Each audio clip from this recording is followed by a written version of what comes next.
Everyone, आज हम बात करेंगे पोस्ट ऑफिस की मंथली इनकम स्कीम के बारे में। यानी पोस्ट ऑफिस की एक ऐसी स्कीम जिसमें आपको एक बार पैसे जमा करने हैं, उसके बदले आपको हर महीने कुछ ना कुछ इनकम आती रहेगी। पोस्ट ऑफिस की जो मंथली इनकम स्कीम के रूल चेंज हुए हैं, तो अब आपको इस स्कीम से, पोस्ट ऑफिस की MIS स्कीम से हर महीने 9,000 रुपये मिलेंगे। पोस्ट ऑफिस की जो मंथली इनकम स्कीम यानी MIS स्कीम है, तो इस वीडियो में हम पोस्ट ऑफिस की इस MIS स्कीम के बारे में सब कुछ डिटेल में जानेंगे। कोई भी ऐसा पॉइंट नहीं छोड़ेंगे जो आपको ना पता हो, और आज की वीडियो के बाद आपको दोबारा कभी भी पोस्ट ऑफिस की MIS स्कीम के बारे में कोई भी और चीज़ जानने, सुनने या देखने की जरूरत नहीं पड़ेगी। तो आइए जानते हैं पोस्ट ऑफिस की MIS स्कीम के बारे में आज हम क्या क्या जानेंगे। पोस्ट ऑफिस की सबसे पहले जानेंगे पोस्ट ऑफिस की खाता कौन कौन खुलवा सकता है। पोस्ट ऑफिस की MIS स्कीम में हम कम से कम कितने पैसे जमा कर सकते हैं, ज़्यादा से ज़्यादा कितने पैसे जमा कर सकते हैं। पोस्ट ऑफिस की MIS स्कीम का अब इंटरेस्ट रेट क्या है, और उस इंटरेस्ट रेट के हिसाब से हमें कितने रुपए जमा करने पर कितने रुपए मिलेंगे, वो हम इस वीडियो में देखने वाले हैं। इसके अलावा अगर हम देखेंगे, अगर हमें बीच में पैसे की जरूरत हो जाती है, तो उस केस में अगर हमें खाता बीच में बंद करवाएं, तब हमें कितना फ़ायदा होगा या कितना नुकसान होगा, वो चीज़ देखेंगे।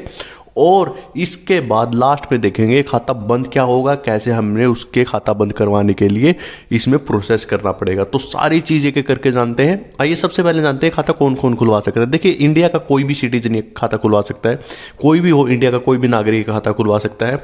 अगर वो 18 साल से ऊपर का है तो वो अपना खाता खुद चलाएगा। अगर वो 18 साल से कम का है तो वो खाता उसका माता पिता चलाएंगे। या कोई ऐसा केस, कोई ऐसा व्यक्ति है जो सोचने समझने में जिसको थोड़ी दिक्कत है, मेंटली थोड़ा साउंड नहीं है, यानी खुद वो डिसीजन नहीं ले सकता, तो उसके बिहाफ से भी, उसकी तरफ से भी उसके माता पिता ये खाता चला सकते हैं।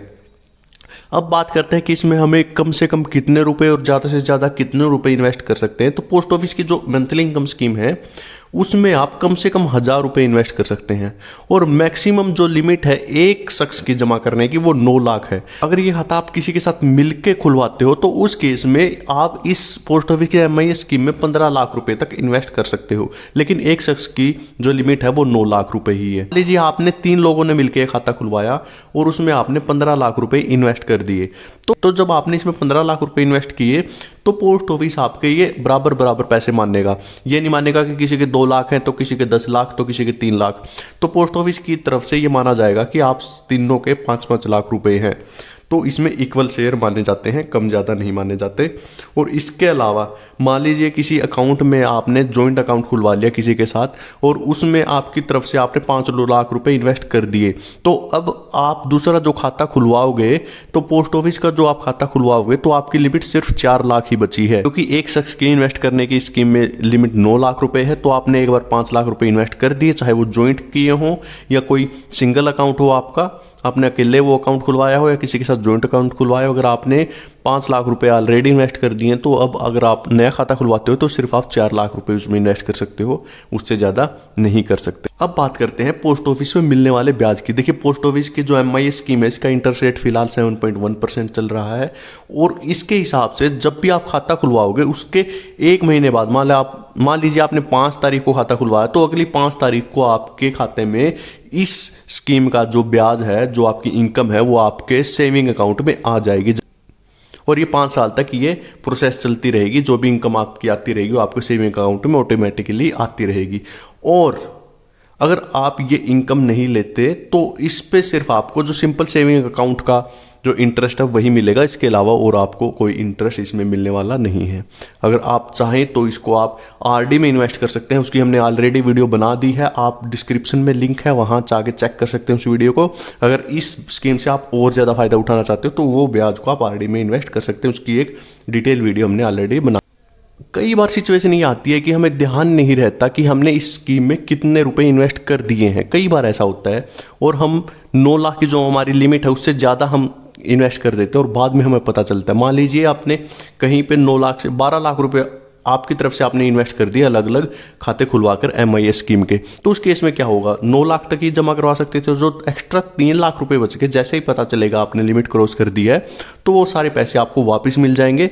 और जितने टाइम तक वो पोस्ट ऑफिस के पास रहे हैं, तो उस पर आपको पोस्ट ऑफिस का जो सिंपल सेविंग अकाउंट है, जो फिलहाल 4% इंटरेस्ट रेट चल रही है, उस 3 लाख पे आपको वो 4% के हिसाब से ब्याज लग के आपको पूरा पैसा मिल जाएगा। तो घबराने की कोई ज़रूरत नहीं है। अगर आपसे कोई मिस्टेक से जो ज़्यादा लिमिट अगर हो जाती है, 9 लाख से ज़्यादा आप इसमें इन्वेस्ट कर देते हो। अब बात करते हैं, मान लीजिए हमने खाता खुलवा लिया और हमें पैसों की बीच में ज़रूरत होगी, तो उस केस में क्या होगा। देखिए, अगर ऐसे कोई सिचुएशन आती है जब आपको बीच में पैसे की ज़रूरत होती है, तो ये खाता बीच में बंद हो सकता है, लेकिन 1 साल से पहले ये बंद नहीं होगा, 1 साल के बाद ही बंद होगा। और मान लीजिए आपने 1 साल खाते को चलते हो गए और 1 साल और 3 साल के बीच में खाता बंद करवाया, यानी जब खाता खुलवाया था उसका 1 साल तो हो चुका है, लेकिन 3 साल कंप्लीट होने से पहले आपने क्लोज करवा दिया 1 साल और 3 साल के बीच में, तो उस केस में आपको 2% इस पे पेनल्टी लगेगी अगर आप बीच में खाता बंद करवाते हो। यानी आपने अगर 10 लाख का खाता खुलवाया है तो आपको 20,000 रुपये भरने पड़ेंगे, तब आपका ये खाता क्लोज होगा। आपने जो इंटरेस्ट ले लिया वो आपने ले लिया है, लेकिन आपको एक्स्ट्रा 20,000 रुपये भरने पड़ेंगे। अगर आप खाता क्लोज करवाते हो 3 साल और 5 साल के बीच में, तो आपको 1% का पेनल्टी लगेगी, तो उस केस में आपको 10,000 रुपये, अगर आपने 10 लाख का खाता खुलवाया तो आपको 10,000 रुपये की पेनल्टी लगेगी, तो आपका खाता क्लोज हो जाएगा। अब आती है वीडियो का सबसे इंटरेस्टिंग पॉइंट कि कितने पैसे जमा करने पर हमें कितने रुपए मिलेंगे। देखिए, अगर हम इस खाते में 9 लाख रुपए इन्वेस्ट करते हैं, जैसा कि आपको दिख रहा है, तो आपको लगभग 5325 रुपए हर महीना मिलेंगे। लेकिन अब लिमिट बढ़ा दी है, आप किसी के साथ मिलकर जॉइंट अकाउंट भी खुलवा सकते हो, तो उस केस में आपको अब 8900 रुपए के आसपास आपको मंथली रुपए मिलेंगे, लगभग 9,000 हो जाते हैं।